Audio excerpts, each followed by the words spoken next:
بسم الله الرحمن الرحيم.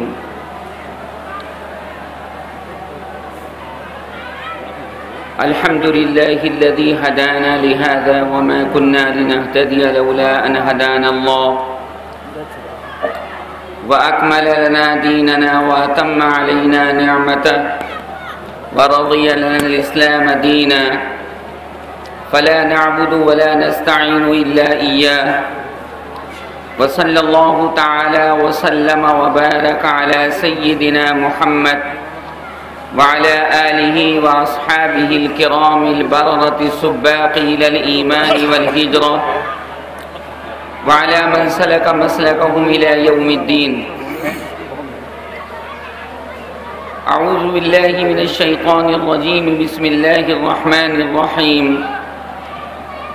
قل يا أيها الناس إني رسول الله إليكم جميعا الذي له ملك السماوات والأرض لا إله إلا هو يحيي ويميت فآمنوا بالله ورسوله النبي الأمي الذي يؤمن بالله وكلماته لعلكم تهتدون. رب اشرح لي صدري ويسر لي أمري واحلل عقدة من لساني يفقهوا قولي. علم الإنسان ما لم يعلم رب زدني علما.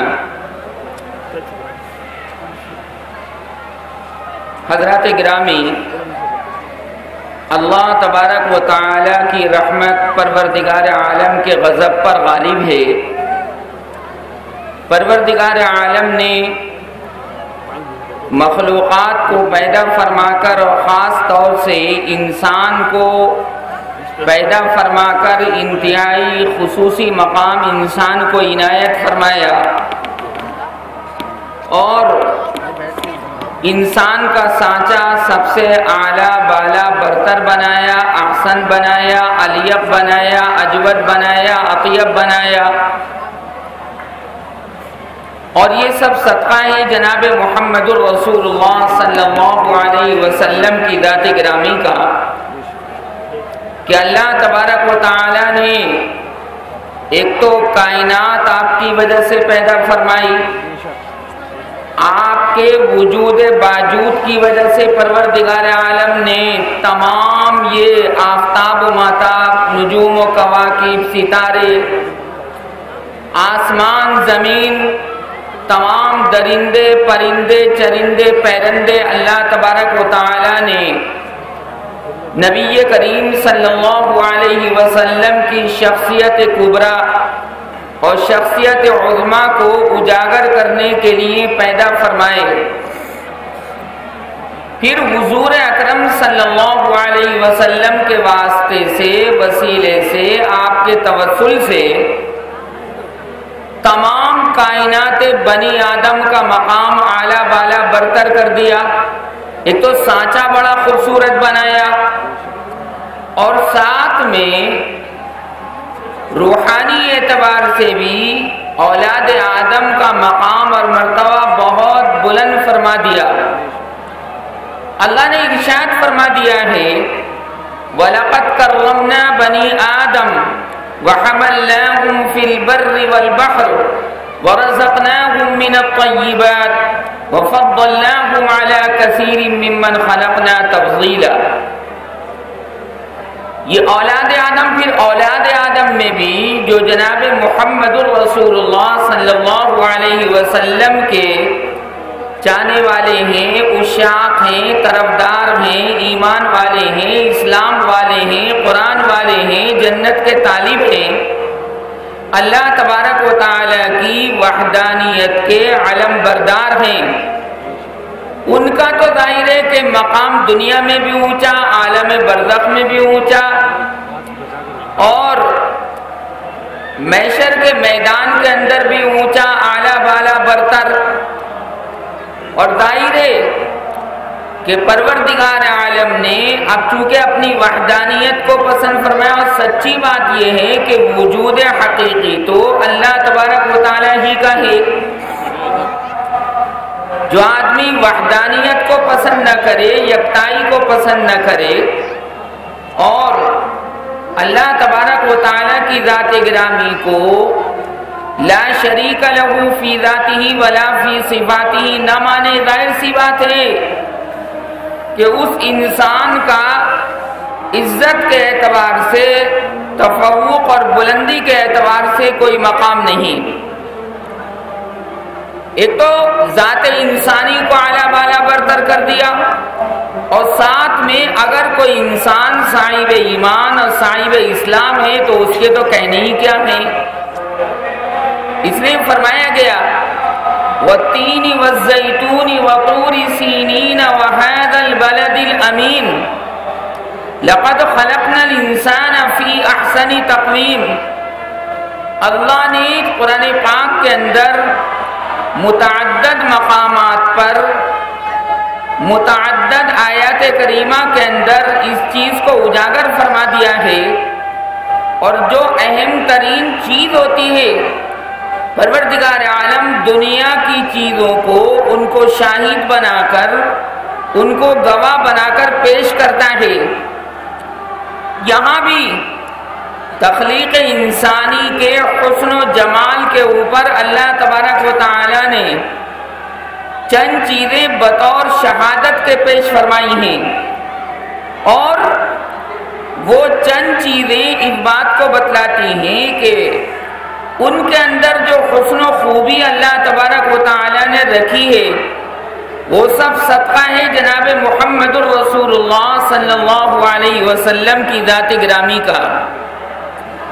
لہذا پروردگار عالم نے لقد خلقنا الانسان فی احسن تقویم کو پیش فرمانے کے لیے اس پر بطور شہادت اور بطور گواہی کے ایک تو انجیر کو پیش فرمایا، زیتون کو پیش فرمایا، اور کوہ طور کو پیش فرمایا، اور ساتھ میں مکہ مکرمہ اور اس کے رہنے والوں کو پیش فرمایا، اور پھر ان چاروں چیزوں کو گواہ بنا کر رب تعالی نے ایک اہم مضمون بیان فرما دیا کہ انجیر کے فوائد بھی اس بات کو بتلاتے ہیں کہ واقعی جب انجیر کے اندر پروردگار عالم نے اتنے فائدے رکھے تو ظاہر ہے کہ محمد الرسول اللہ صلی اللہ علیہ وسلم کی شخصیت کبریٰ میں کتنے دنیاوی اور روحانی فوائد رکھے ہیں۔ اسی طرح بہت سی چیزوں کو اللہ تبارک و تعالی نے بطور شاہد کے، بطور گواہ کے پیش فرمایا، اور اس بات کو موقت فرما دیا، حتمی فرما دیا، یقینی طور سے بیان فرما دیا۔ اسی طرح زیتون، اللہ پاک کی یہ مخلوق اللہ تبارک و تعالیٰ کا پیدا کیا ہوا یہ پھل، یہ بھی گواہی دے رہا ہے۔ اور اسی طرح پروردگار عالم جہاں رب ذوالجلال نے حضرت موسیٰ علیہ السلام کو نبوت اور رسالت عنایت فرمائی، بھئی بیٹھتے ہیں کہ اندر آ جائیں، بیٹھے، جہاں حضرت موسیٰ علیہ السلام ان کو پروردگار عالم نے اپنی نبوت اور رسالت سے سرفراز فرمایا، اس کو بھی اللہ تعالی نے بطور شہادت کے اور بطور گواہی کے پیش فرمایا۔ اور ساتھ میں مکہ مکرمہ جہاں پروردگار عالم نے خانہ کعبہ رکھا ہے، کعبۃ اللہ المشرفہ رکھا ہے، اپنا وہ گھر رکھا ہے جس کو بیت اللہ کہا جاتا ہے، جس کے اوپر انوار و برکات کی بارشیں ہر وقت ہوتی رہتی ہیں، پروردگار عالم نے اس کو بھی جناب بطور شہادت کے، بطور گواہی کے پیش فرمایا۔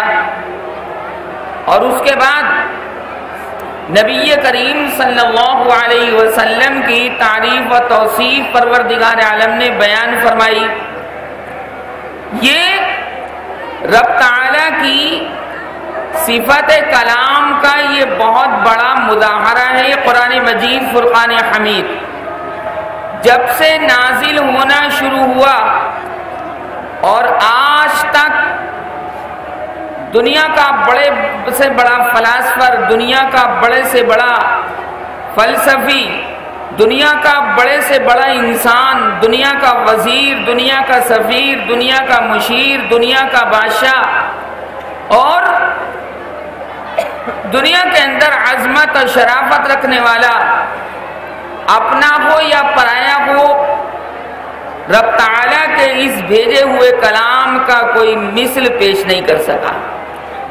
اللہ تبارک و تعالیٰ نے تو چیلنج کیا ہے لوگوں کو، اور یہ چیلنج آج تک جو ٹیکنالوجی کا زمانہ ہے، جو سائنس کا زمانہ ہے، جو علم کا زمانہ ہے، جہاں انسان نے آسمانوں کے اوپر اپنی کمن ڈال دی ہے، جہاں انسان نے اپنے آپ کو بہت زیادہ پروگریس سمجھا ہے، جہاں بہت زیادہ انسان نے اپنے آپ کو ترقی یافتہ سمجھا ہے، اس زمانے کے اندر بھی اللہ تبارک و تعالیٰ کے اس کلام کا کوئی مقابلہ نہیں کر سکا ہے۔ 1400 سال سے زائد میرے سرکار، آپ کے سرکار جناب محمد الرسول اللہ صلی اللہ علیہ وسلم کو یہ کلام مجید پیش کیے ہوئے گزر چکے، لیکن نہ اس زمانے کے اندر کوئی مائکہ لا سکا، اور نہ اس زمانے کے اندر آ سکا، اور نہ جناب درمیانی صدیوں کے اندر آ سکا، اور نہ کسی اور زمانے کے اندر آ سکا، نہ شرق میں، نہ غرب میں، نہ جنوب میں، نہ شمال میں، نہ عرب میں، نہ عجم میں، کسی کے اندر جناب قرآن مجید کی کوئی نظیر، کوئی مثال پیش نہیں کر سکا۔ اللہ تبارک و تعالیٰ چونکہ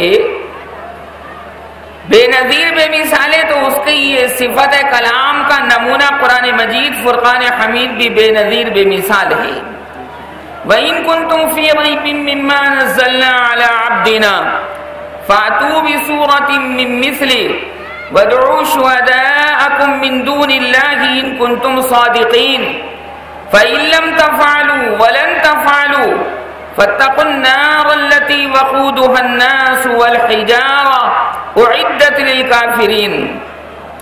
لہذا دنیا کے اندر مسلمانوں اتنے زمانے بیت گئے، اتنی صدیاں بیت گئیں، اور قرآن مجید نبی کریم صلی اللہ علیہ وسلم کے مبارک زمانے سے لے کر آج تک جوں کا توں موجود ہے، بنا کسی تغیر کے اور بنا کسی تبدل کے اور بنا کسی تصرف کے۔ آج سائنسداں بھی قرآن مجید کی تھیوری سے فائدہ اٹھا رہے ہیں۔ قرآن مجید میں جو سائنسی نکات موجود ہیں، ان نکات کو اپنا کر انسان اور یہ سائنسداں اپنی علو اور برتری کا مظاہرہ کرتے ہیں، لیکن حقیقت میں سارے نقطے، سارے دقائق اور حقائق کلام مجید میں اللہ نے پوشیدہ رکھ چھوڑے ہیں۔ اس لیے کہا گیا ہے کہ قرآن پاک کو تدبر کے ساتھ دیکھنا چاہیے۔ قرآن مجید صرف تلاوت کے واسطے نہیں، بے شک اس کی تلاوت بھی بہت عظیم الشان، فخیم الشان، جلیل الشان چیز ہے، لیکن قرآن کریم کے اندر جو فکر ہے، جو اللہ تبارک و تعالی نے تنوع کے ساتھ فکر کو پیش فرمایا ہے، اور اس میں دنیا کی تمام مشکلات کا حل رکھ چھوڑا ہے، اور اس کلام مجید کے اندر پروردگار عالم نے نہ صرف یہ کہ انسان کے واسطے جسمانی حل رکھ چھوڑا ہے، روحانی حل بھی رکھ چھوڑا ہے، اور پھر لوگ اس کے اندر تدبر کر کے، تأمل کر کے، غور و فکر کر کے فائدہ اٹھاتے ہیں۔ جو بات نبی امی نے قرآن مجید کی شکل میں 1400 سال پہلے فرما دی ہے، وہ آج تک مسلم ہے، اس کے اندر کسی قسم کی کوئی تبدیلی نہیں، کیونکہ میرے سرکار، آپ کے سرکار جناب محمد الرسول اللہ صلی اللہ علیہ وسلم آخری پیغمبر ہیں، خاتم النبیین ہیں، اور ساتھ میں آپ کی رسالت اور نبوت کا سکہ قیامت تک چلنے والا ہے۔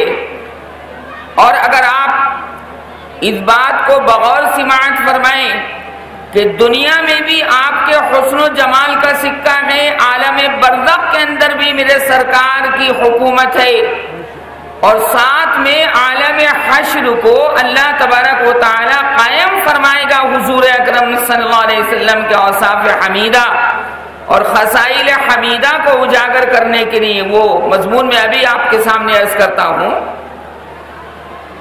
اسی طرح یہ فرما دیا گیا قُلْ لَئِنِ اجْتَمَعَتِ الْإِنسُ وَالْجِنُّ عَلَىٰ أَن يَأْتُوا بِمِثْلِ هَٰذَا الْقُرْآنِ لَا يَأْتُونَ بِمِثْلِهِ وَلَوْ كَانَ بَعْضُهُمْ لِبَعْضٍ ظَهِيرًا، کہ انسان جنات سے ڈرتا ہے، کسی جن کا نام سن لیتا ہے پریشان ہو جاتا ہے، گھبرانے لگتا ہے، جزع فضع کرنے لگتا ہے، حالانکہ اللہ تبارک و تعالی نے جن کا مقام مسلمانوں انسان سے بہت کم درجے رکھا ہے۔ یہ تو حضور اکرم صلی اللہ علیہ وسلم کی شرافت اور آپ کا توسل ہے، آپ کی نجابت ہے، جس کی بنیاد پر اللہ تبارک و تعالی نے ان جنات اور انسانوں کو بیک وقت قرآن مجید کا مکلف بنا دیا، اور بیک وقت نبی کریم صلی اللہ علیہ وسلم کے اوپر ایمان لانے کا مکلف بنا دیا۔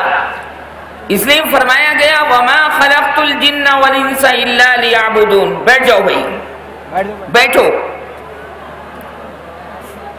وَمَا خَلَقْتُ الْجِنَّ وَالْإِنسَ إِلَّا لِيَعْبُدُونَ کا مطلب یہ ہے کہ میں نے تمام جنات کو اور تمام انسانوں کو صرف اس واسطے پیدا کیا کہ وہ مجھے جانیں، میری معرفت حاصل کریں، اور مجھے ایک جانے، احد جانے، واحد جانے، فرید جانے، صمد جانے، ستار و غفار جانے، خلاق عالم جانے، صناع مکین و مکاں جانے، خلاق مکین و مکاں مانے، خلاق آفتاب و ماتاب مانے، خلاق نجوم و کواکب مانے، خلاق بحر و بر مانے، کہ اللہ تبارک و تعالیٰ کی حکومت سمندروں کے ایک ایک قطرے کے اوپر ہے، پتے پتے، بوٹی بوٹی پر، کلی کلی پر، گلاب پر، چمیلی پر، یاسمین پر، تمام پھلوں کے اوپر، تمام ریت کے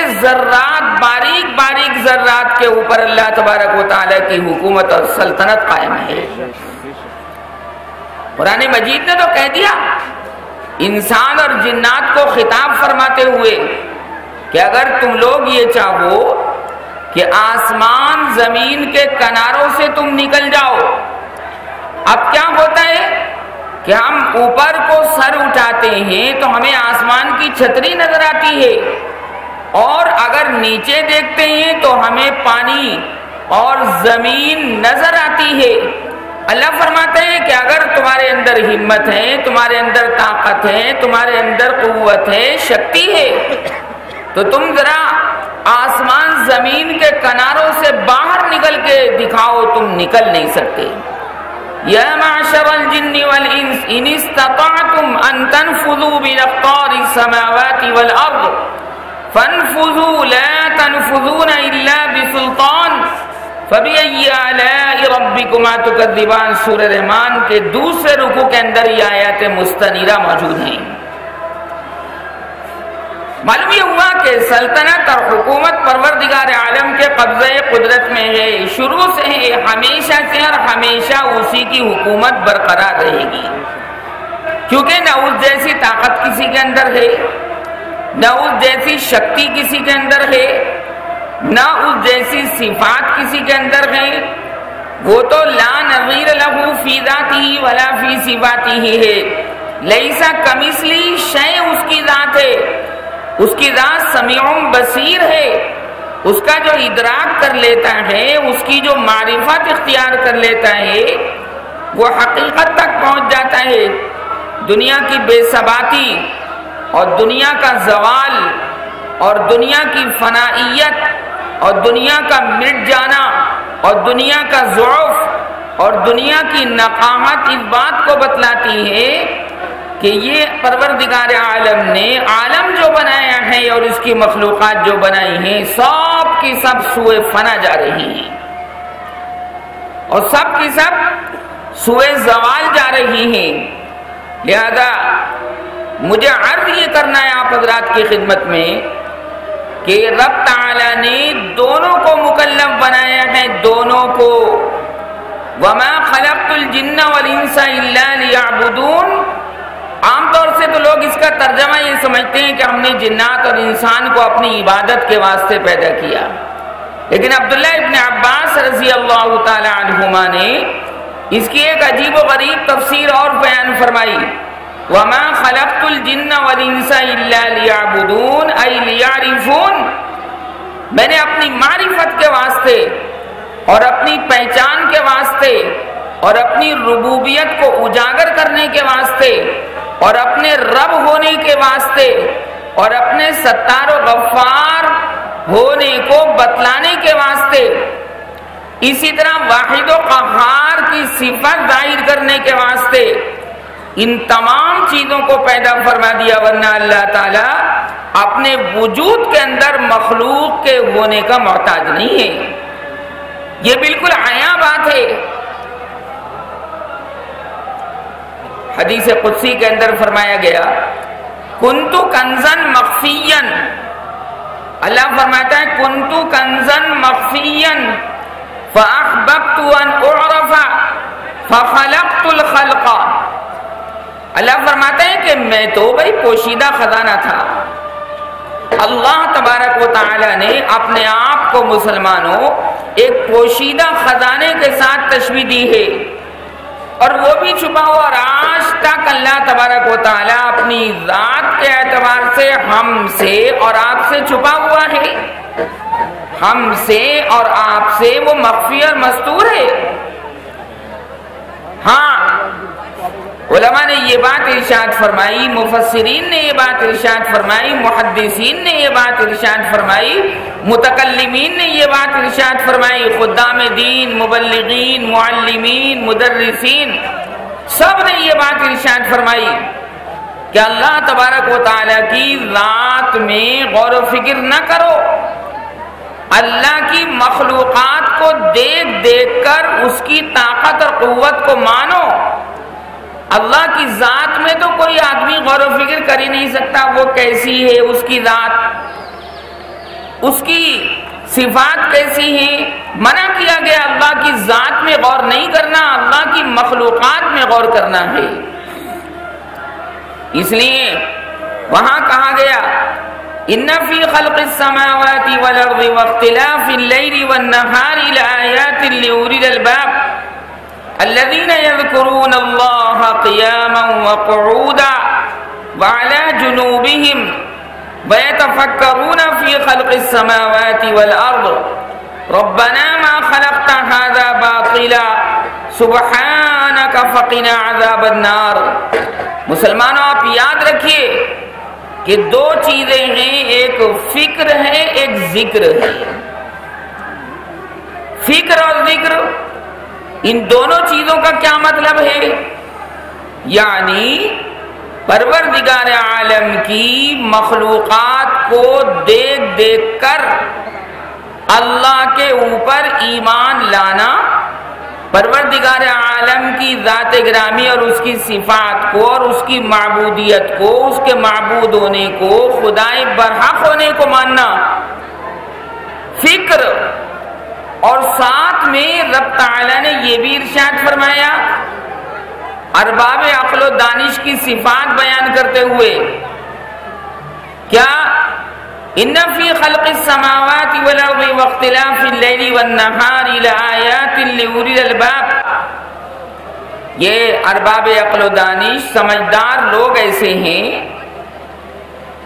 کہ وہ پروردگار عالم کو یاد کرتے ہیں، کھڑے ہو کر بھی، بیٹھ کر بھی، کروٹ سے لیٹ کر بھی، چلتے پھرتے بھی، کاروبار کرتے وقت بھی، تجارت کرتے وقت بھی، لین دین کرتے وقت بھی، معاملات کرتے وقت بھی دھیان ان کا اللہ تبارک و تعالی کی ذات گرامی پر رہتا ہے۔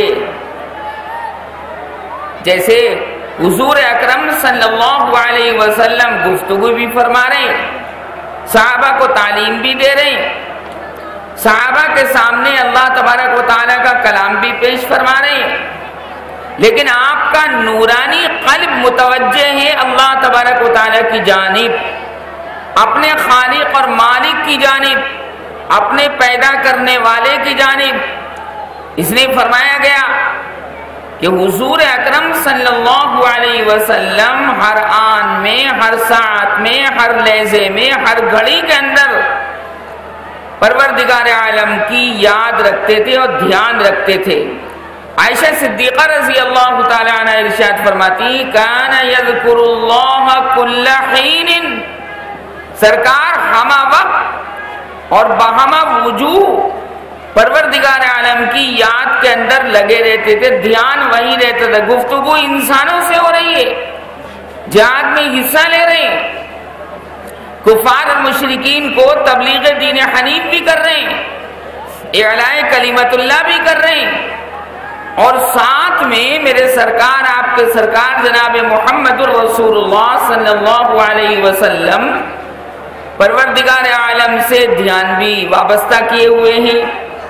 پھر اس کے بعد فرمایا اس ذکر کے ساتھ فکر، وَيَتَفَكَّرُونَ فِي خَلْقِ السَّمَاوَاتِ وَالْأَرْضِ، یہ ارباب عقل و دانش آسمان زمین کی تخلیق میں غور و فکر کرتے رہتے ہیں۔ بولا تو گیا آسمان زمین کا لفظ، لیکن مراد ساری مخلوق ہے، تمام کی تمام مخلوقات مراد ہیں، اور ان دونوں چیزوں کو اہمیت کے ساتھ اس لیے ذکر کیا گیا، جلالین شریف کے اندر لکھا ہوا ہے کہ لِأَنَّهُمَا أَعْظَمُ الْمَخْلُوقَاتِ، اس لیے کہ آسمان بہت بڑا اور زمین بھی بہت بڑی۔ ان دونوں چیزوں کا ذکر کیا کہ انسان اوپر نظر اٹھاتا ہے تو اس کو اللہ کا آسمان نظر آتا ہے، نیچے دیکھتا ہے تو اس کو اللہ کی زمین دکھائی دیتی ہے۔ لہذا ان دونوں کا ذکر اسی واسطے کیا، ورنہ ساری مخلوقات مراد ہے، وَيَتَفَكَّرُونَ فِي خَلْقِ السَّمَاوَاتِ وَالْأَرْضِ، اور ساتھ میں وہ ایمان والے مسلمانوں، ساتھ میں وہ ارباب عقل و دانش، ساتھ میں وہ ارباب فکر و ذکر، ارباب نظر، ارباب بصیرت پروردگار عالم کے سامنے یہ بھی فرماتے رہتے ہیں ربنا ما خلقت هذا باطلا، پروردگار آپ نے یہ تمام چیزیں بیکار نہیں پیدا کی ہیں، یہ تمام چیزیں آپ نے خامخواہ عبث پیدا نہیں کی ہیں۔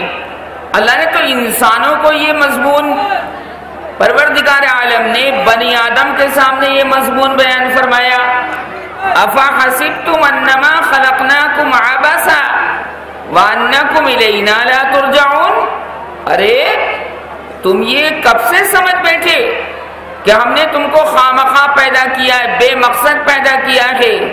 نہیں، مقصد ہے، اور وہ مقصد یہ کہ تم میرے ہو جاؤ اور میں تمہارا ہو جاؤں۔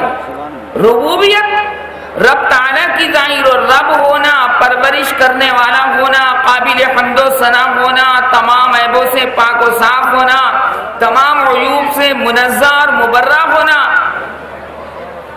اللہ تبارک و تعالیٰ نے، ابھی میں نے آپ کے سامنے وہ حدیث قدسی پیش کی، کنتو کنزن مخفیاً، میں تمہیں ایک پوشیدہ خزانہ تھا، فاحببت ان اعرف، میں نے چاہا کہ مجھے جانا جائے، مجھے پہچانا جائے، میری معرفت حاصل کی جائے، میرے سامنے میری مخلوق سر تسلیم خم کرے، لہذا فخلقت الخلق، میں نے تمام مخلوقات کو پیدا فرما دیا، تاکہ دیکھو جب عبد ہوگا تبھی تو معبود سمجھ میں آئے گا، جب بندے ہوں گے تبھی تو معبود کی معبودیت کا اظہار ہوگا، تبھی تو مسجود کی مسجودیت کا اظہار ہوگا کہ قابل سجدہ کون ہے، کس کے سامنے سر جھکایا جائے، جھکایا بھی جائے یا نہ جھکایا جائے، وہ قابل حمد و ثنا،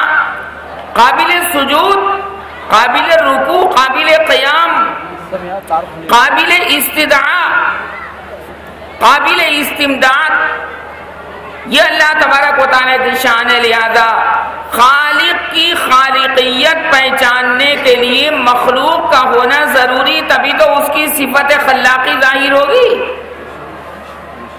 گنہگار گناہ کرتے ہیں تبھی تو وہ چھپا لیتا ہے، وہ اپنی دامن رحمت کے اندر جناب ڈھانپ لیتا ہے، تبھی تو اس کی ستاری ظاہر ہوتی ہے. ستار کے معنی گناہوں کو چھپانے والا، ستار کے معنی بندوں کی غلطیوں کو چھپانے والا. آدمی رات کی تاریکی کے اندر، دن کے اجالے کے اندر پروردگار عالم کی بارگاہ سے بغاوت کر لیتا ہے، رب تعالیٰ کی ذات سے انحراف کرتا ہے، اس کی منع کردہ چیزوں کو کر لیتا ہے، تو پروردگار عالم اس کو چھپا لیتا ہے. مخلوق کی نظروں سے، مخلوق کی فکر سے، مخلوق کی عقل سے وہ مستور کر لیتا ہے اور اپنی صفت ستاری کا مظاہرہ کرتا ہے. اسی طرح بندہ جب ان تمام خطاؤں کا ارتکاب کر لیتا ہے تو پروردگار عالم اس کو معاف کرتا رہتا ہے. قرآن کریم میں تو کہا گیا کہ وَإِنَّ رَبَّكَ لَذُو مَغْفِرَةٍ لِلنَّاسِ عَلَىٰ ظُلْمِهِمْ وَإِنَّ رَبَّكَ لَشَدِيدُ الْعِقَابِ. اللہ تبارک و تعالیٰ تو تمہیں بہانے بہانے سے معاف کرتا رہتا ہے، بہانے بہانے سے تمہارے اوپر بخشش کا فیضان کرتا رہتا ہے. رب تعالیٰ کی طرف سے تو مغفرت کا سیلاب امنڈتا ہے، اور خاص طور سے اس دن جس دن اللہ تبارک و تعالی اپنے بندوں کے اوپر بہت زیادہ مہربانی فرماتا ہے، جیسے شب قدر ہے، جیسے رمضان شریف کا مہینہ ہے، جیسے مبارک راتیں ہیں، ذوالحجہ کے مہینے کی پہلی 10 راتیں ہیں. ان راتوں کے اندر، ان اوقات کے اندر، ان ایام کے اندر اللہ تبارک و تعالیٰ تو ہول سیل مغفرت کرتا ہے. اس لیے فرمایا گیا وَإِنَّ رَبَّكَ لَذُو مَغْفِرَةٍ لِلنَّاسِ عَلَىٰ ظُلْمِهِمْ. لیکن کوئی آدمی اس کی رحمت سے دھوکہ نہ کھائے، کوئی آدمی اس کی رحمت سے، ستاری سے، غفاری سے دھوکہ نہ کھائے کہ میں وہ تو کریم ہے. نہیں، یاد رکھیے توبہ کے سہارے پر اللہ کی بارگاہ سے بغاوت کرنا یہ انسان کی بہت بڑی نادانی کی بات ہے. اور ہمارے علماء نے تو ارشاد فرمایا کہ اگر کوئی آدمی اللہ کی بارگاہ سے بغاوت کرتا ہے، شراب پیتا ہے، قمار کھیلتا ہے، جوا کھیلتا ہے، بدتمیزی کرتا ہے، بدمعاشی کرتا ہے، بدکرداری کرتا ہے، بدگفتاری کرتا ہے، برے اخلاق سے پیش آتا ہے، اور پھر اس سے پوچھا جاتا ہے کہ یہ تمام چیزیں تم کیوں کرتے ہو؟ کہ میں توبہ کر لوں گا. اس اذعان کے ساتھ اور اس یقین کے ساتھ اگر وہ گناہ کی دلدل میں پھنستا ہے، علماء نے ارشاد فرمایا وہ کافر ہو جاتا ہے. وہ کافر ہو جاتا ہے. کیا پتا توبہ کی مہلت نصیب ہو کہ نہ ہو، اور کیا پتا کہ ایک سیکنڈ کے بعد کیا ہونے والا ہے، اور کیا پتا کہ ایک منٹ کے بعد کیا چیز پیش آنے والی ہے، اور کیا پتا چند لمحے کے بعد کیا چیز پیش آنے والی ہے. آدمی رات کے 11 بجے 12 بجے اپنے گھر جاتا ہے، صحیح سالم جاتا ہے، دوست اور احباب سے ملاقات کر کے جاتا ہے، اور گھر جا کر جناب وہ لیٹتا ہے اور انتقال ہو جاتا ہے. کتنے لوگ مسلمانوں ایسے ہیں جو رات میں سوتے ہیں اور سوتے کے سوتے رہ جاتے ہیں.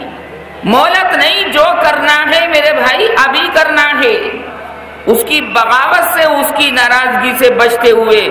کیونکہ اللہ تبارک و تعالی جب پکڑ کرنے پر آتا ہے مسلمانوں اللہم احفظنا، تو پھر کسی کو چین نہیں دیتا. مہلت ہے. انسان طرح طرح کی نادانیوں کے اندر لگا رہتا ہے. اللہ تبارک و تعالیٰ کی رحمت کا صحیح طور سے مطلب نہیں سمجھتا، اور وہ کہتا ہے میرا رب تو کریم ہے. بے شک کریم ہے، لیکن اس کے غضب کو دعوت دینے والے اعمال کو ترک کر دو.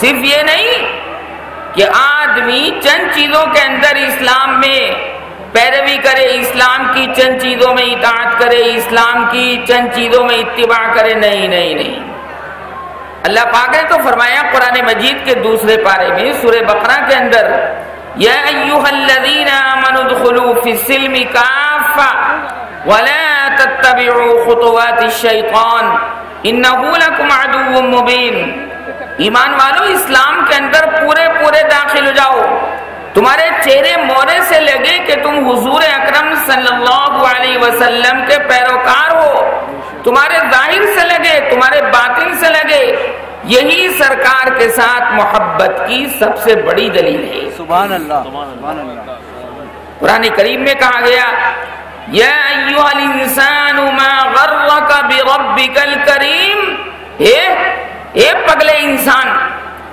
تجھے کس چیز نے رب کریم کے بارے میں دھوکے میں ڈال رکھا ہے؟ تو آزاد نہیں ہے؟ شتر بے مہار کی طرح اللہ تبارک و تعالی نے انسان کو آزاد نہیں چھوڑا، بلکہ اس کو ایک شریعت کے تابع کر دیا۔ یہی تو فرق ہے مسلم اور غیر مسلم میں، یہی تو فرق ہے مومن اور غیر مومن میں، یہی تو فرق ہے حضور اکرم صلی اللہ علیہ وسلم کے عاشق اور غیر عاشق میں۔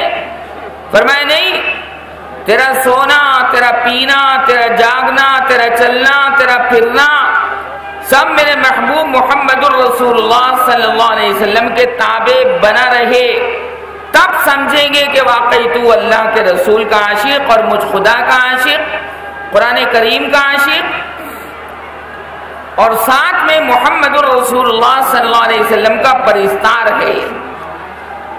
یا ایھا الانسان ما غرک بربک الکریم، کس نے تجھے دھوکے میں ڈال رکھا ہے؟ تجھے دھوکے میں نہیں آنا ہے۔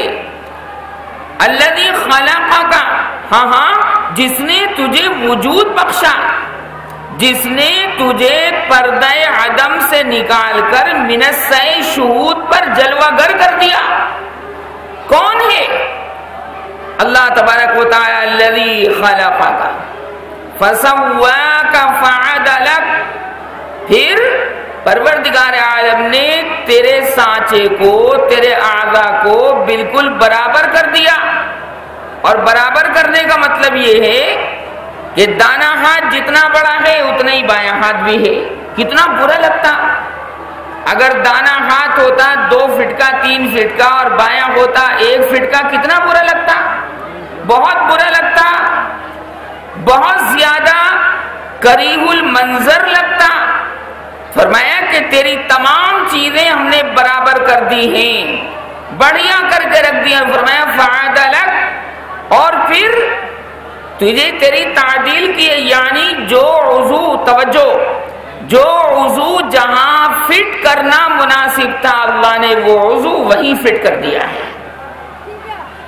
یہ نہیں کہ آنکھیں لگا دی پیروں کے اندر، نہیں، کان لگا دیے پیروں کے اندر، یہ بھی نہیں، گال لگا دیے جناب پیروں کے اندر یا ہاتھوں کے اندر، یہ بھی نہیں۔ جو چیز جہاں مناسب تو کیا انسب تھی، جو چیز جہاں حسین تھی یعنی احسن تھی، الیق تھی، اجمل تھی، اطیب تھی، اللہ تبارک و تعالی نے وہ تمام چیزیں وہی فٹ کر کے رکھ دی۔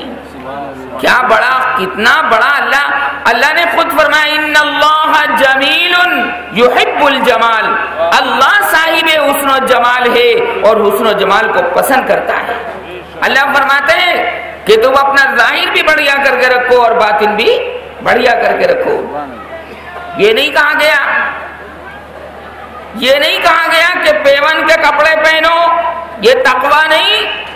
اللہ نے تمہیں مال دیا ہے، تمہیں دولت دی ہے، تمہیں مال کا مالک بنایا، سونے چاندی کا مالک بنایا، تمہارا کاروبار اچھا کیا، تمہاری تجارت بڑھیا کر دی، مالدار بنا دیا، صاحب ثروت بنا دیا، تو خود بھی اپنے ظاہر کو بڑھیا رکھو۔ جو غربا ہیں، یتامہ ہیں، مساکین ہیں، ننگے ہیں، بھوکے ہیں، ان کے اوپر مال خرچ کرو۔ اللہ تبارک و تعالی کبھی بھی دینے سے اس کے خزانے میں کمی نہیں آتی۔ یہ لوگ دھوکے میں پڑے ہوئے ہیں۔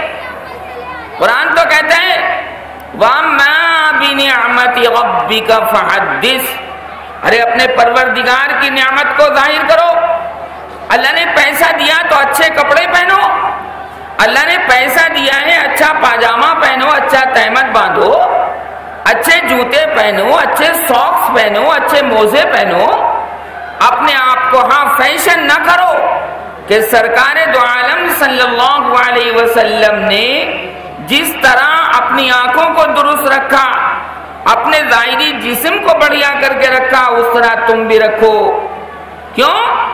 اگر یہ فخر و فاقہ اسلام سکھاتا مسلمانوں، آپ یقین کیجئے تو دوسری قومیں تو ہمارا بہت مذاق اڑاتی، یہود و نصارہ بہت بڑا مذاق اڑاتے، غیر مسلم بھائی بہت بڑا مذاق اڑاتے کہ میں ان کا دین ہے یا جناب گڑیا گڈوں کا کھیل ہے۔ نہیں، اپنے ظاہر کو بڑھیا کر کے رکھو، فیشن نہیں۔ جب آپ اللہ تبارک و تعالی سے وابستہ رہیں گے تو اللہ آپ کے ہاتھوں میں نور دے گا، اللہ آپ کے پیروں میں نور دے گا، اللہ آپ کی آنکھوں میں نور دے گا، اللہ آپ کی ناک پہ نور دے گا، آپ کے ہونٹوں کے اوپر نور دے گا، آپ کی زبان میں نور دے گا، آپ کے دانتوں کے اندر نور دے گا، اللہ آپ کے کانوں میں نور دے گا، آپ کی پیشانی پر نور دے گا۔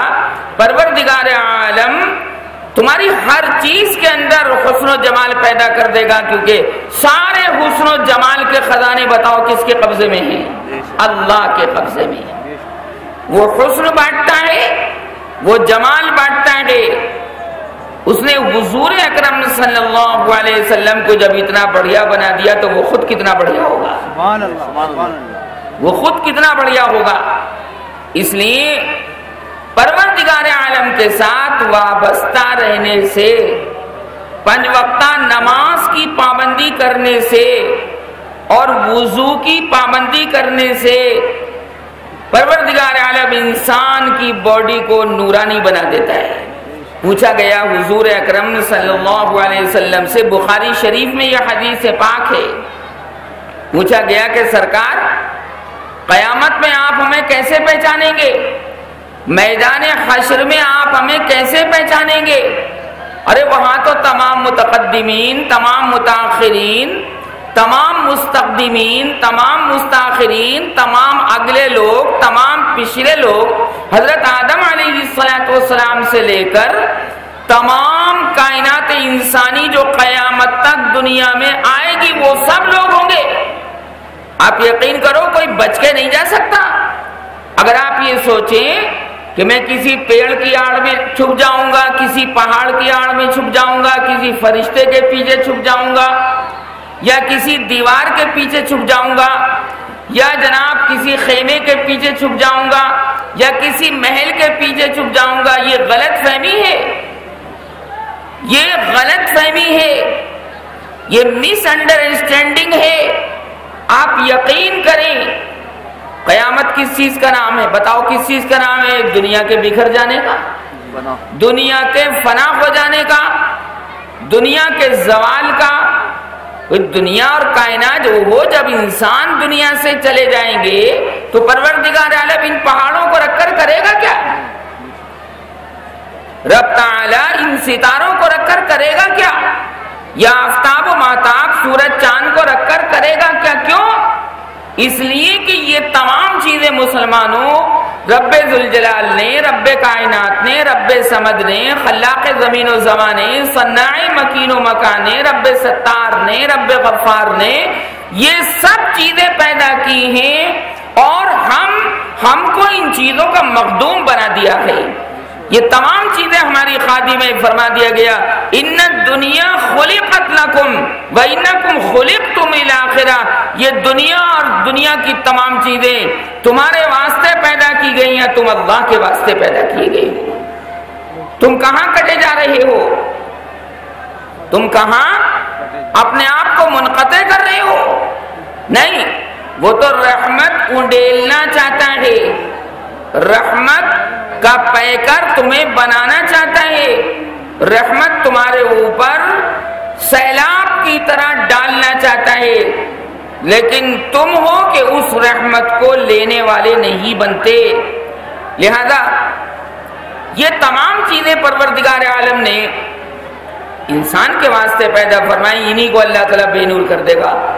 اذا الشمس کورت، اذا الشمس کورت، جب سورج کو جناب بے نور کر دیا جائے گا، وَإِذَا النُّجُومُ انْكَدَرَتْ، اور سارے ستارے نیچے کو جھڑ پڑیں گے، کوئی ستارہ باقی نہیں رہے گا، مریخ بھی، زحل بھی، مشتری بھی، یہ سب ستاروں کے نام ہیں۔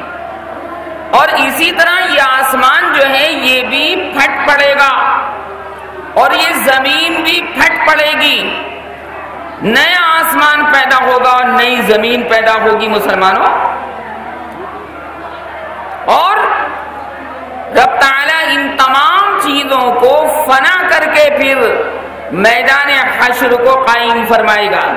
اذا الشمس كورت واذا النجوم انكدرت واذا الجبال سيرت، تمام پہاڑوں کو اللہ تبارک و تعالی قدم لگا دے گا اور وہ چل پڑیں گے، بھاگ پڑیں گے اور روئی کے گالوں کی طرح اڑتے پھریں گے۔ پہاڑ کے اندر کوئی معمولی وزن ہوتا ہے؟ پہاڑ تو ہیوی چیز ہے، پہاڑ تو وزنی چیز ہے۔ پہاڑ کو تو اللہ تبارک و تعالی نے مسلمانوں زمین کی میخیں بنایا ہے۔ اس زمین کے نیچے بتاؤ کیا ہے؟ اس زمین کے نیچے پانی ہے۔ آپ تو سمجھتے ہیں، بچہ بھی جانتا ہے کہ پانی زمین سے آ رہا ہے، بادل سے آتا ہے، بارش سے آتا ہے۔ تو اس زمین کی مٹی کے نیچے اللہ نے کیا رکھ چھوڑا ہے؟ پانی کے خزانے، پانی کے خزانے، پانی کے خزانے۔ اور پانی کا مزاج کیا ہے؟ حرکت کرنا۔ پانی کا مزاج حرکت کرنا اور بہنا۔ آپ ڈونگے میں پانی لیں، لوٹے میں پانی لیں اور آپ اس کو زمین کے اوپر ڈالیں، پانی بہہ پڑتا ہے۔ وہ پانی پانی نہیں کہلاتا جو جمع رہے۔ پانی کی عادت ہے، پانی کا مزاج ہے کہ وہ زمین پر ڈالتے بہنے لگتا ہے، تھوڑا بہے یا زیادہ بہے، یہ زمین کے ڈھلان کے اوپر موقوف رہتا ہے۔ اللہ تبارک و تعالی نے اس پانی کا مزاج حرکت والا بنایا۔ دیکھیے آپ وضو خانے میں وضو کرتے ہیں، پانی بہہ کر چلا جاتا ہے کہ نہیں؟ سڑکوں پر پانی بھر جاتا ہے، بہہ کر چلا جاتا ہے۔ اگر پانی نہ بہے، سڑکوں پر وہ قائم رہ جائے تو مخلوق کو چلنے پھرنے میں کتنی پریشانی پیش آتی ہے۔ اس لیے پانی کے نکاس کا انتظام کیا جاتا ہے۔ یاد رکھو، ایک حکمت کی بات آپ سے عرض کرتا ہوں، اور وہ یہ کہ ساری ندیاں بہہ کر جاتی ہیں سمندر میں۔ کہاں جاتی ہیں؟ سمندر میں۔ وہ تو لنک ہوتا ہے دریاؤں کا، تعلق ہوتا ہے دریاؤں کا۔ ساری ندیاں، ساری نہریں بہہ کر سمندر میں جا کر گرتی ہیں، مگر سمندر کبھی کسی ندی میں نہیں جاتا۔ سمندر کسی ندی کے اندر جا کر نہیں گرتا۔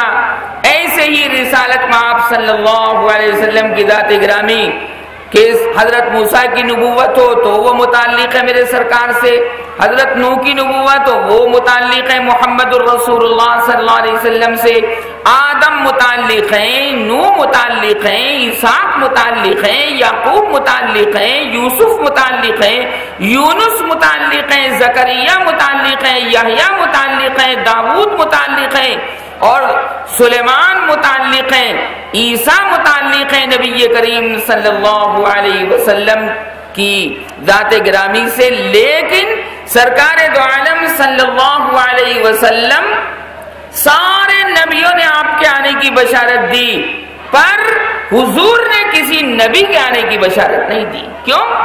اس لیے کہ آپ آخری پیغمبر ہیں۔ اللہ تبارک و تعالی نے آپ کو انسان کامل بنا دیا۔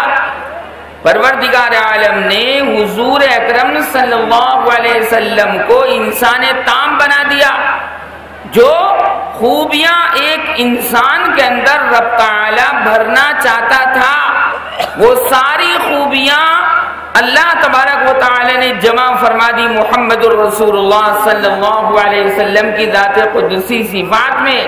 توجہ، اگر موسیٰ کا جلال دیکھنا ہے تو میرے محمد کو دیکھو، اگر نوح کا رونا دیکھنا ہو تو محمد کو دیکھو، عیسیٰ کی نرمی دیکھنی ہو تو محمد الرسول اللہ صلی اللہ علیہ وسلم کو دیکھو. سارے اخلاق جو مختلف نبیوں کے اندر اللہ تبارک و تعالی نے منتشر فرما دیے، متفرق فرما دیے، اکیلے وہ تمام اخلاق حمیدہ، اوصاف حمیدہ، خصائل حمیدہ، خصائل جمیلہ، عادات جمیلہ، یہ تمام چیزیں اللہ پاک نے حضرت آمنہ کے در یتیم، نبی کریم، نبی وسیم، نبی جسیم، نبی جمیل، نبی جلیل، اشرف الانبیاء والمرسلین محمد الرسول اللہ صلی اللہ علیہ وسلم کی ذات واحدہ میں جمع فرما دی. وَلَيْسَ عَلَى اللَّهِ بِمُسْتَنْكِرٍ أَن يَجْمَعَ الْعَالَمَ فِي وَاحِدٍ. اللہ کے لیے کوئی مشکل نہیں کہ وہ ایک ذات کے اندر تمام خوبیاں جمع فرما دے. لہذا ان پہاڑوں کو اللہ تبارک و تعالی نے زمین کے لیے میخ بنا دیا، کیل، کیونکہ زمین کے نیچے پانی ہے، زمین کے نیچے پانی ہے، اور پانی کا مزاج حرکت کا ہے، بہنے کا ہے، رقت کا ہے. اللہ نے زمین کو ساکن کرنے کے لیے لیکن اپنے رہنے والوں کو لے کر حرکت نہ کر سکے، ورنہ ہم اور آپ چل نہیں سکتے تھے. ہم اور آپ کیونکہ زمین ٹکی ہوئی ہے پانی کے اوپر، کبھی ہم دائیں کو گرتے کبھی بائیں کو گرتے، کیونکہ پانی حرکت کرتا تو ظاہر ہے کہ اوپر کی مٹی اور زمین بھی حرکت کرتی. کوئی ریل گاڑی دنیا کے اندر چل نہیں سکتی تھی، وہ ان بیلنس ہو جاتی. کوئی ٹرک سامان لے کر جا نہیں سکتا تھا. یہ تمام چیزیں بیلنس سے بگڑ جاتی.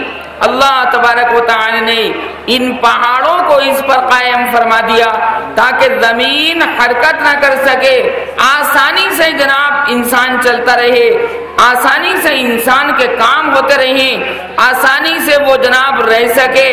آپ دیکھیے جب زمین ہلتی ہے جس کو آپ زلزلہ کہتے ہیں، جب زمین ہلتی ہے جس کو آپ بھوکمپ کہتے ہیں، انسان کتنے پریشان ہو جاتے ہیں، بہت پریشان ہو جاتے ہیں. تو اللہ تبارک و تعالی نے ان کو میخ بنا دیا، والجبال اوتادا. اسی طرح دنیا کے اندر جتنی چیزیں قائم اور دائم ہیں، دنیا کے ہر انسان کا مزاج الگ ہے، دنیا کے ہر انسان کا لون اور رنگ الگ ہے. اللہ نے فرما دیا تمہیں قرآن کریم کے پہاڑوں سے وابستہ کیا جا رہا ہے. نماز ایک پہاڑ ہے، روزہ ایک پہاڑ ہے، زکوٰۃ ایک پہاڑ ہے، حج بیت اللہ ایک پہاڑ ہے.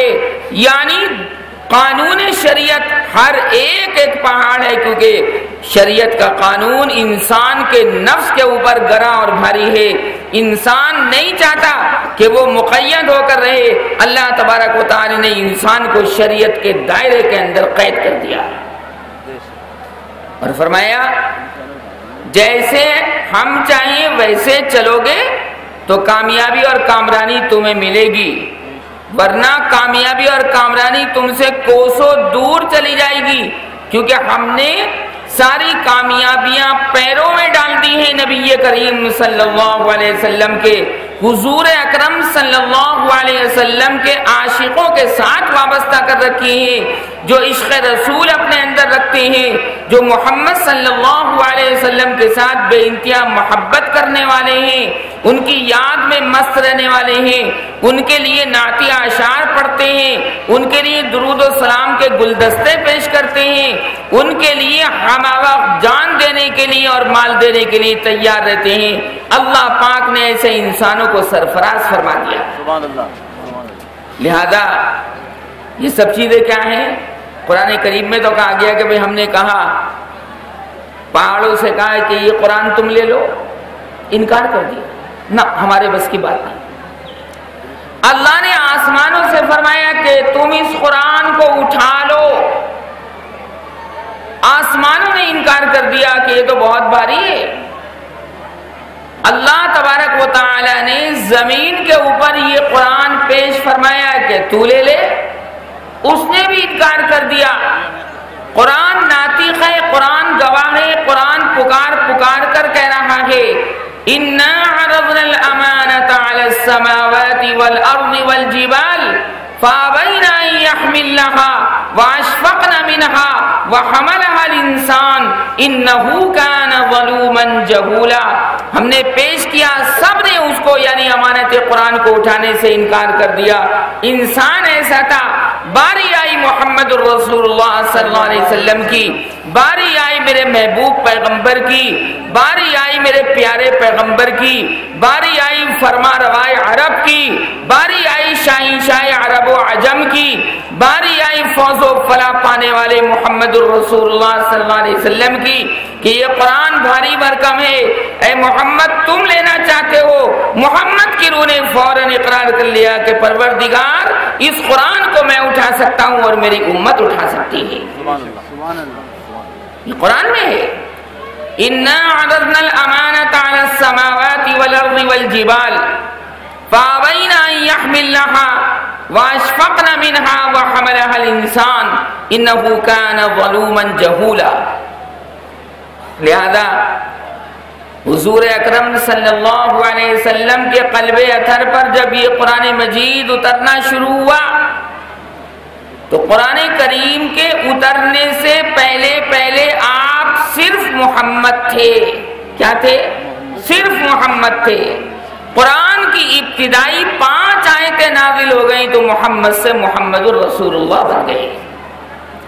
حضور اکرم صلی اللہ علیہ وسلم کا مقام عالی، مرتبہ علیہ، درجہ علیہ، یہ تمام لوگوں کے سامنے ظاہر ہو گیا۔ نعرے تکبیر، اللہ اکبر، نعرے تکبیر، اللہ اکبر۔ ماں باپ کے حقوق بھی یہی وجہ ہے کہ حضور اکرم صلی اللہ علیہ وسلم نے مسلمانوں زندگی کے ہر شعبے کے اوپر روشنی ڈالی، معاملات کے اوپر بھی، لین دین کے اوپر بھی، اخلاق کے اوپر بھی، معیشت کے اوپر بھی، معاش کے اوپر بھی، رات اور دن کی زندگی کے اوپر بھی، چلنے پھرنے کے اوپر بھی، رفتار کردار گفتار کے اوپر بھی۔ اللہ پاک نے یہ تمام چیزیں نبی کریم صلی اللہ علیہ وسلم کی ذات گرامی کے ذریعے سے اجاگر فرما دی اور فرما دیا میرے محبوب پیغمبر، میرے لاڈلے پیغمبر، میرے پیارے پیغمبر آپ فرما دیجئے، یعنی لوگوں کے سامنے اس بات کا اعلان فرما دیجئے، قُلْ إِنَّ صَلَاتِي وَنُسُكِي وَمَحْيَايَ وَمَمَاتِي لِلَّهِ رَبِّ الْعَالَمِينَ لَا شَرِيكَ لَهُ وَبِذَلِكَ أُمِرْتُ وَأَنَا أَوَّلُ الْمُسْلِمِينَ۔ فرمایا آپ یہ اعلان فرما دیجئے کہ میرا جینا، میرا مرنا، میری قربانی، میری زندگی، میری حیات، یہ سب چیزیں اللہ رب العالمین کے واسطے میں کر رہا ہوں اور اپنی امت کو بھی اسی بات کی تعلیم دے رہا ہوں۔ معاملات کے اوپر سرکار نے روشنی ڈالی، لین دین کے اوپر محمد الرسول اللہ صلی اللہ علیہ وسلم نے روشنی ڈالی، قرض لینے اور دینے پر روشنی ڈالی، بڑوں کے حقوق سکھائے، چھوٹوں پر شفقت کرنے کے حقوق سکھائے، اسی طرح تجارت اور لین دین کے اوپر آپ نے روشنی ڈالی، بڑوں کے حقوق سکھائے، بہن بھائیوں کے حقوق سکھائے، بیوی کے حقوق سکھائے، استاد کے حقوق سکھائے، معلم کے حقوق سکھائے، ماں باپ کے حقوق سکھائے، پیرنٹس کے حقوق سکھائے، والدین کریمین کے حقوق سکھائے۔ ہم اور آپ لاوارث نہیں ہیں، بلکہ اللہ تبارک و تعالی نے حضور اکرم صلی اللہ علیہ وسلم کے وجود واجود کے ذریعے ہمیں آپ کو بہت کچھ عنایت فرما دیا۔ سرکار نے فرما دیا النظر الی الکعبۃ عبادۃ، خانہ کعبہ کو محبت بری نگاہ سے دیکھنا عبادت ہے۔ سبحان اللہ۔ النظر الی المصحف عبادۃ، قرآن پاک کو محبت بھری نگاہ سے دیکھنا عبادت ہے۔ اور فرمایا جو آدمی اپنے ماں باپ کو محبت بھری نگاہ سے ایک مرتبہ دیکھ لے، 9 مقبول حجوں کا ثواب اللہ اس کو عنایت فرماتا ہے۔ سبحان اللہ۔ جس نے پیدا کیا، ماں باپ کو اس کا ذریعہ بنایا، اللہ تبارک و تعالی نے اولاد کی محبت ماں باپ کے دل میں رکھی، پیدا ہونے کے بعد، ولادت کے بعد، ڈیلیوری کے بعد اگر یہ ماں کوڑی پر ڈال کر پھینک دیتی تو آپ کیا کر لیتے؟ باپ اگر جناب اس طرح پھینک دیتا تو آپ کیا کر لیتے؟ باپ کی تو کڑوی نظر بھی آپ کو برداشت کرنی ہے۔ ماں کی کڑوی نظر دیکھنے میں کڑوی ہوتی ہے، لیکن حقیقت میں اس میں آپ کا بہت بڑا نفع اور فائدہ ہوتا ہے۔ فرمایا کہ ماں کو اور باپ کو اف تک نہ کہنا، گھورنا نہیں، ورنہ تمہاری اولاد تمہیں گھورے گی، پریشان ہو جاؤ گے، تعویذ گنڈے کرواتے پھرو گے۔ کچھ نہیں، جو اپنی ماں کے ساتھ، اپنے باپ کے ساتھ برا سلوک کرتا ہے، اللہ تبارک و تعالی دنیا میں اس کا نتیجہ دکھا دیتا ہے۔ یہ سرکار کی تعلیم ہے۔ آج اس دنیا کے اندر بڑوں کے اعزاز و اکرام پر بہت قدغن لگائی جا رہی ہے، کیونکہ انسان آج کا نوجوان بالکل اپنے آپ کو آزاد رکھنا چاہتا ہے۔ نہیں، کیا ہوتا ہے؟ یہود و نصارہ نے تو آپ کو کیا تعلیم دی؟ یہود و نصارہ نے یہ تعلیم دی کہ بھئی ٹیچر ڈے مناؤ۔ یہود و نصارہ نے تعلیم دی کہ پیرنٹس ڈے مناؤ۔ ہوتا ہے کہ نہیں ہوتا؟ ایک دن مقرر کر رکھا ہے، پیرنٹس ڈے کا بھی ایک دن مقرر ہے، لیکن ہمارے یہاں تو 24 گھنٹے کا اکرام ہے ماں باپ کا، کہ نہیں؟ بہت بڑھیا بات ہے، روزانہ کا اکرام، روزانہ کی عزت، روزانہ کا جناب عزت افزائی کا معاملہ کرنا۔ ٹیچر ڈے ایک مرتبہ نہیں سال میں کہ استاد کی جناب ایک دن عزت کرو، نہیں، ہر وقت یہ جناب آپ کو کیفیت رکھنی ہے، تب جا کر جناب علم کے سوتے بہیں گے، علم کے سمندر میں آپ غوطہ زنی کر سکیں گے۔ یہ سرکار دو عالم صلی اللہ علیہ وسلم کی تعلیمات عالیہ، ان سے اپنے آپ کو رنگین کرنا ہے، تاکہ آپ جیسے حضور اکرم صلی اللہ علیہ وسلم تمام نبیوں کے سردار ہیں، یہ امت بھی تمام امتوں کی سردار ہے۔ کنتم خیر امت اخرجت للناس تأمرون بالمعروف وتنہون عن المنکر وتؤمنون باللہ۔ لہذا میں آپ کے سامنے یہ عرض کر رہا تھا کہ اپنے آپ کو لاوارث نہ سمجھیں۔ اللہ تبارک و تعالی یہ تمام نظام ایک دم درہم برہم کر دے گا، سورج کو بے نور کر دیا جائے گا، ستارے گر پڑیں گے، اور اسی طرح تمام پہاڑ چل پڑیں گے۔ بات یہاں سے چلی تھی وَإِذَا الْجِبَالُ سُيِّرَتْ، فرمایا وَإِذَا الْعِشَارُ عُطِّلَتْ، کہ جب 10 مہینے کی گابھن اوٹری بھی بیکار اور معطل ہو جائے گی، وہ بھی مرے گی، اس کے پیٹ کا بچہ بھی مرے گا۔ وَإِذَا الْوُحُوشُ حُشِرَتْ، اور جب تمام زمین کے کیڑے مکوڑے ایک جگہ جمع کر دیے جائیں گے، اب وہ سانپ ہو، بچھو ہو، اسی طرح جناب اور دوسرے حشرات الارض ہوں، کیڑے مکوڑے ہوں، وہ جناب سب ایک ساتھ جمع کر دیے جائیں گے۔ وَإِذَا الْوُحُوشُ حُشِرَتْ، اور اس کے علاوہ اور باقی مخلوقات کو بھی میدان حشر کے اندر جمع کر دیا جائے گا، یہاں تک کہ سینگ والی بکری اور بغیر سینگ والی بکری کو بھی جناب جمع کیا جائے گا، اور کہا جائے گا عدل و انصاف کی ترازو کو قائم کر کے، کہا جائے گا عدل و انصاف کے معاملے کو قائم کرتے ہوئے کہ جس سینگ والی بکری نے کسی بے سینگ والی بکری کو کبھی ظالمانہ طریقے سے اپنا سر مار دیا یا اپنا سینگ مار دیا تو اس سے جناب اس کا بدلہ دلوایا جائے گا۔ جلحہ اور قرنا کے الفاظ حدیث پاک میں موجود ہیں۔ جلحہ کا مطلب بے سینگ والی اور قرنا کا مطلب سینگ والی بکری۔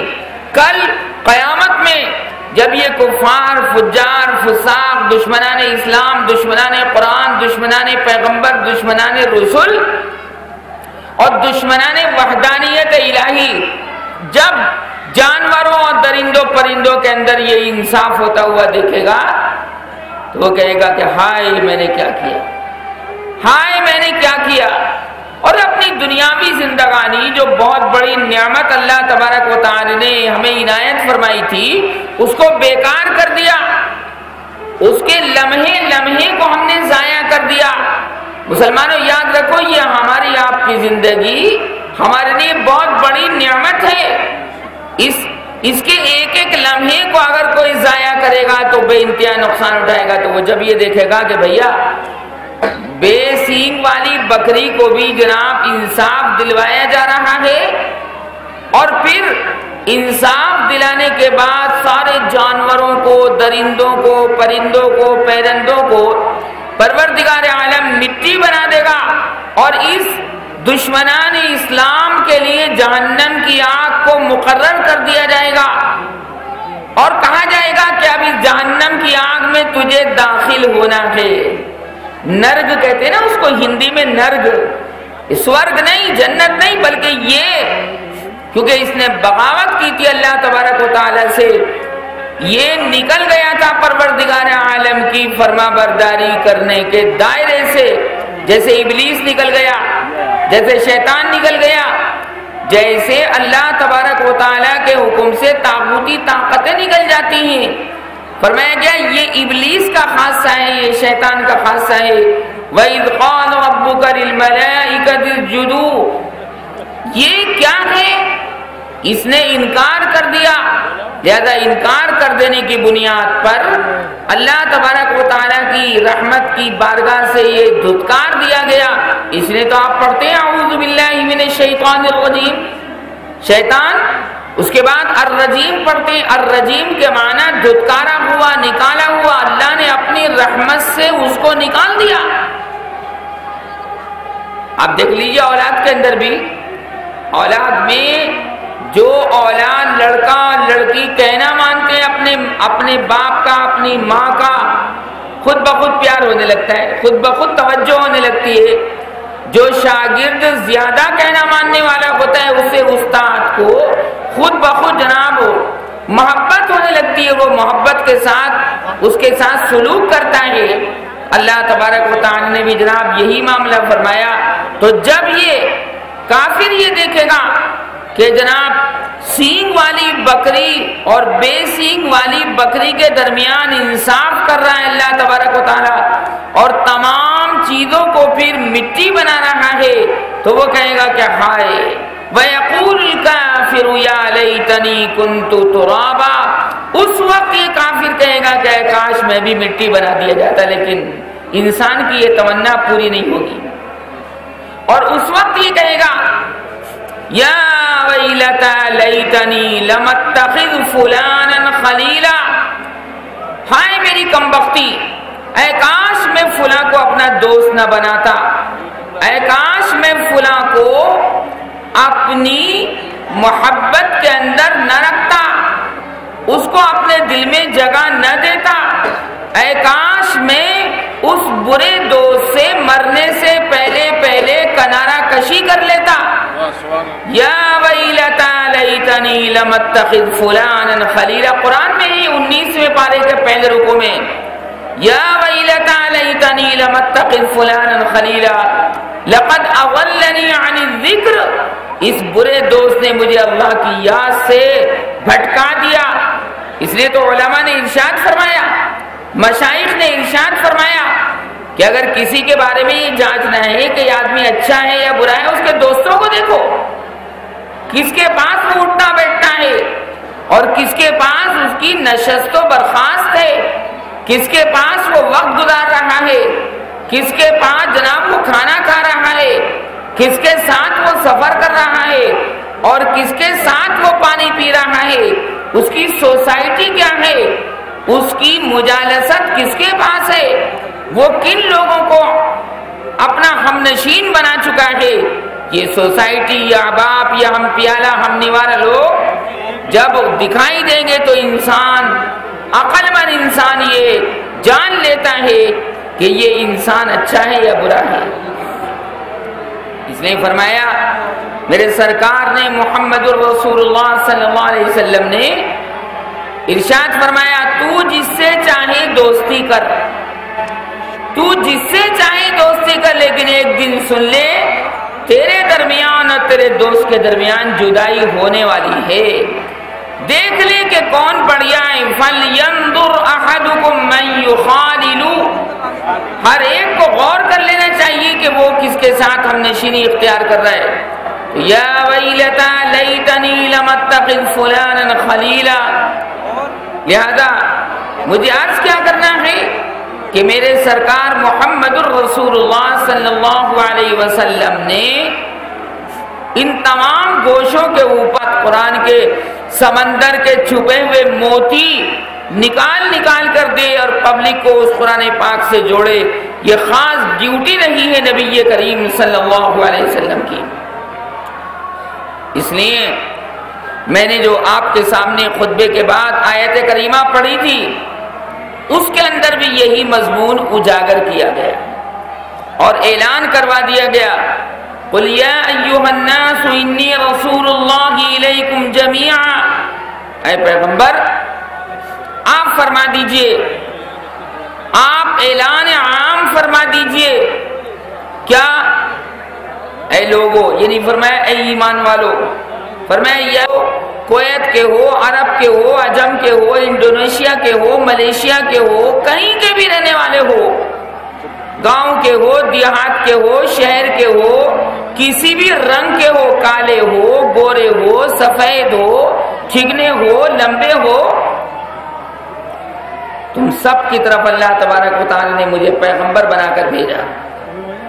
قُلْ يَا أَيُّهَا النَّاسُ إِنِّي رَسُولُ اللَّهِ إِلَيْكُمْ جَمِيعًا، سب کی طرف، کوئی فرد واحد بھی، کوئی خاتون بھی، کوئی لڑکا بھی، کوئی لڑکی بھی میری رسالت کے دائرے سے خارج نہیں ہے، میری نبوت کے دائرے سے خارج نہیں ہے، بلکہ تمام لوگوں کی جانب میں نبی اور رسول بنا کر بھیجا گیا ہوں۔ جیسے اللہ تبارک و تعالی ساری مخلوقات کا معبود ہے، اسی طرح رسول اللہ صلی اللہ علیہ وسلم بھی ساری کائنات کے پیغمبر اعظم ہیں، پیغمبر اکرم ہیں، پیغمبر اجل ہیں، نبی مکی، نبی مدنی، نبی امی، نبی ہاشمی ہیں۔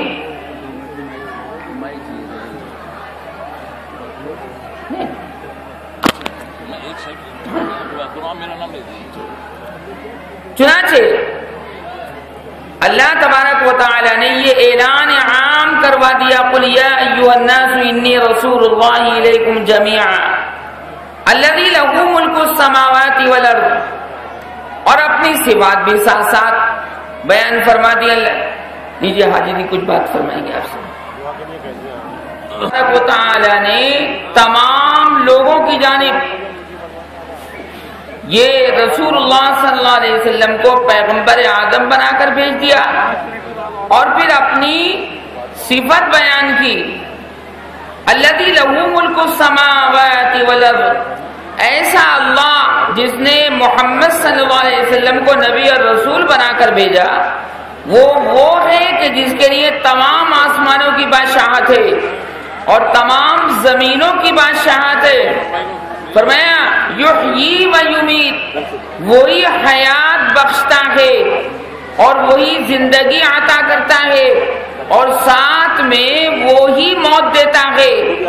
یہ سارا مضمون اللہ تبارک و تعالی نے مسلمانوں یہاں حضور اکرم صلی اللہ علیہ وسلم کی رسالت اور نبوت کے موقع پر کیوں بیان فرمایا، اپنی یہ صفات کیوں بیان فرمائی، اور ساتھ میں رسول کے ساتھ اللہ نے اپنا نامی اس میں گرامی بھی جوڑ دیا، قُلْ يَا أَيُّهَا النَّاسُ إِنِّي رَسُولُ اللَّهِ إِلَيْكُمْ، اشارہ کر دیا کہ رسول کا جوڑ اللہ کے ساتھ ہے اور اللہ کا جوڑ رسول کے ساتھ ہے صلی اللہ علیہ وسلم۔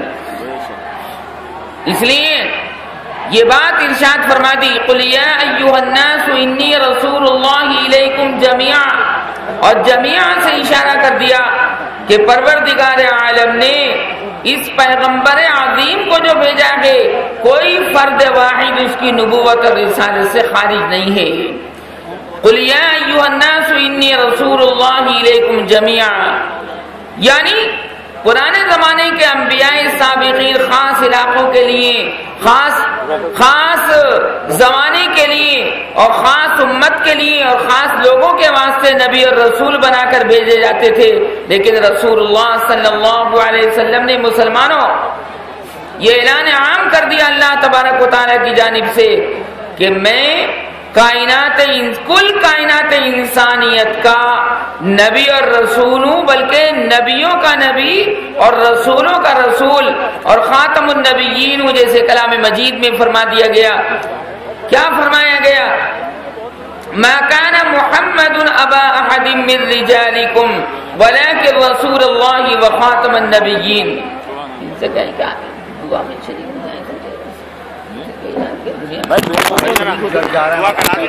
یہ جو ابھی عید آئی ہے، ہم ان کا تہہ دل سے استقبال کرتے ہیں، اور یہ دن بھر کی محنت کے بعد میں اگر یہاں دعا میں شریک نہیں ہوئے تو بالکل ایسا مانا جائے گا کہ یہ اپنی دن بھر کی محنت بیکار کر کے جا رہے ہیں، کیونکہ دعا جو ہے وہ آپ کی ایک آج پورے دن کی محنت کی مزدوری ہے۔ لہذا آج ایک ایسے عالم دین یہاں پر موجود ہیں جن کی دعا اللہ تعالیٰ کے حضور قبول ہوتی ہے، کیونکہ آج کا دن محمد صلی اللہ علیہ وسلم کی جشن ولادت باسعادت کا دن ہے، اور آج دن بھر آپ لوگوں نے جو یہاں محنت کی ہے، دن بھر رسول کریم صلی اللہ علیہ وسلم کے نعرے لگائے ہیں، اس کا صلہ لے کر اگر نہیں گئے تو بالکل ایسا مانا جائے گا جیسے آپ نے پورے دن مزدوری کی اور پھر مالک سے آپ نے مزدوری کی طلب نہ کی۔ اللہ تعالیٰ فرماتا ہے قرآن کریم میں کہ ادعونی استجب لکم، مجھ سے مانگو میں ہی دوں گا۔ تو لہذا آپ لوگ یہاں پر بیٹھیں اور اپنی مزدوری اس دعا کی شکل میں ضرور لے کے جائیں، کیونکہ حضرت دعا فرمائیں گے اور آپ اس کے اوپر آمین کہیں گے تو اللہ تعالیٰ اس کھلے آسمان کے نیچے ٹھنڈ کے موسم میں انشاءاللہ ہماری تمام دعاؤں کو ضرور قبول فرمائے گا۔ اور چوراہے کے اوپر جو جلوس کو روک رکھا ہے اس کو جانے دیں، کیونکہ اور میڈیا کے لوگوں سے درخواست ہے کہ وہ براہ کرم اپنے کیمرے بند کر کے ٹاؤن ہال کی طرف آ جائیں تاکہ جلوس رکنے کا چکر ہی ختم ہو جائے۔ بسم اللہ الرحمن الرحیم۔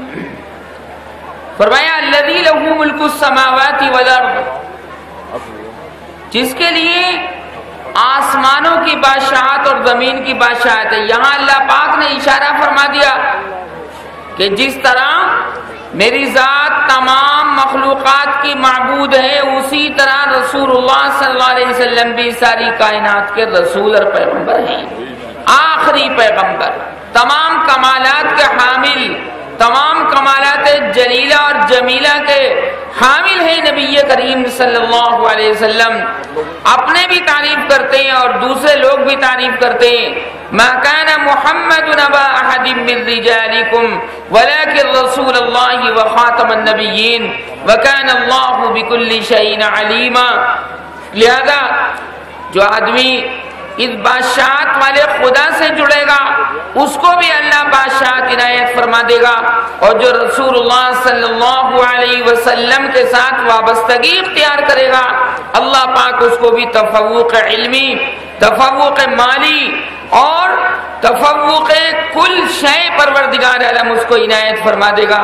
جو عاشقان رسول ہیں، جو حضور اکرم صلی اللہ علیہ وسلم کے پرستار ہیں، وہ اس بات کو بہت عمدہ طریقے سے سمجھتے ہیں۔ فرمایا لا الہ الا ہو۔ رسول آ کر دنیا میں سکھاتے کیا ہیں؟ محمد الرسول اللہ صلی اللہ علیہ وسلم نے دنیا میں آنے کے بعد سکھایا کیا؟ فرمایا لا الہ الا ہو، یہ سکھایا کہ اسی کی بندگی کرنی ہے، اسی کی بادشاہت کو جناب ماننا اور تسلیم کرنا ہے، وہی معبود حقیقی اور معبود حقیقی ہے، سرکار کی سب سے پہلی تعلیم لا الہ الا هو یحیی و یمیت۔ اور پھر اللہ پاک نے کھلے طور سے فرما دیا فآمنوا باللہ ورسولہ النبی الامی، تم ایسے پیغمبر پر یقین کرو، ایسے پیغمبر پر یقین کرو جو امی ہے، جس نے کسی دنیا کے استاد سے لکھنا پڑھنا نہیں سیکھا، سب کچھ سرکار کو اللہ پاک نے سکھایا ہے۔ حضرت جبریل علیہ السلام تو واسطہ ہیں اللہ کے درمیان اور محمد الرسول اللہ صلی اللہ علیہ وسلم کے درمیان۔ ایک بات سناتا چلوں آخر میں اور وہ یہ کہ نبی کریم صلی اللہ علیہ وسلم کی ختم نبوت پر بہت لوگوں نے ڈاکہ مارا. مسیلمہ کذاب جو اس وقت یہ نبوت اور رسالت کا دعویٰ کر چکا تھا کہ میں بھی نبی ہوں، مسیلمہ کذاب یمامہ کے اندر تھا. یہ یمامہ ایک علاقے کا نام ہے. اس نے جناب اپنی جھوٹی نبوت اور رسالت کے دام میں اور جال میں پھانسنا شروع کیا. ایک اور آدمی نے اسود عنسی نے جناب دعویٰ کیا کہ میں بھی اللہ کا پیغمبر ہوں. توبہ توبہ نعوذ باللہ. اللہ پاک نے سرکار کو ایک خواب دکھایا اور وہ خواب تسلی بخش تھا. حضور اکرم صلی اللہ علیہ وسلم دنیا کے اندر تشریف فرما ہیں اور ان کمبختوں نے نبی اور رسول ہونے کا دعویٰ کر دیا. ہاں واقعی سچ تو ظاہر ہے کہ پوزیشن ہے، جھوٹ اپوزیشن ہے. سچ تو ایک سکاراتمک چیز ہے اور جھوٹ نکاراتمک چیز ہے. سچ ایک پازیٹیو چیز ہے اور جھوٹ نگیٹو چیز ہے. سچ باقی رہتا ہے، اللہ تبارک و تعالیٰ باطل کو ملیہ میٹ کر دیتا ہے. سرکار باقی رہے، اللہ کی حفاظت میں باقی رہے، اللہ کے سائے میں باقی رہے اور بہت اچھی طرح دنیا میں زندگی گزار کر 1,44,000 صحابہ کو علم قرآن کا علم بردار بنا کر چھوڑ گئے. تو سرکار نے کیا خواب میں دیکھا؟ ظاہر اس نے خط لکھا. کس کو؟ نبی کریم صلی اللہ علیہ وسلم کو خط لکھا مسیلمہ کذاب نے اور یہ کہا ان الارض نصف لی و نصف لک. اے محمد آدھی زمین تمہاری اور آدھی زمین میری. یہ خط لکھا یعنی آدھی زمین کے اوپر آپ کی حکومت چلے گی، یعنی آپ کی نبوت اور رسالت کا سکہ چلے گا اور آدھی زمین پر مجھ مسیلمہ کی نبوت اور رسالت کا سکہ چلے گا. اب سرکار تو پریشان ہو گئی لیکن یقین و توکل تو پروردگار عالم کی ذات گرامی پر تھا. خواب میں اللہ تبارک و تعالی نے نبی کریم صلی اللہ علیہ وسلم کو تسلی دی اور وہ کیا؟ سرکار نے دیکھا کہ میرے ہاتھ پر، دانے ہاتھ پر ایک سونے کا کنگن آیا اور بائیں ہاتھ کے اوپر سونے کا کنگن آیا. ایک سونے کا کنگن دانے ہاتھ میں اور ایک سونے کا کنگن بائیں ہاتھ میں. حضور اکرم صلی اللہ علیہ وسلم نے سونے کے ان دونوں کنگنوں کو ہاتھ میں دیکھا تو آپ نے پھونک ماری. آپ نے پھونک ماری اور جیسے ہی سرکار نبی کریم صلی اللہ علیہ وسلم نے پھونک ماری وہ دونوں کنگن اڑ گئے. وہ دونوں کنگن آپ نے بھی صحابہ کو یہ خواب سنایا اور صحابہ نے پوچھا کہ یا رسول اللہ پھر آپ نے اس خواب کی تعبیر کیا دی؟ فرمایا میں نے تعبیر یہ لی کہ یہ دونوں جھوٹے نبی جو میرے زمانے میں پیدا ہوئے ہیں یہ ملیہ میٹ ہو جائیں گے، یہ مٹ جائیں گے. اور ہوا بھی ایسے ہی.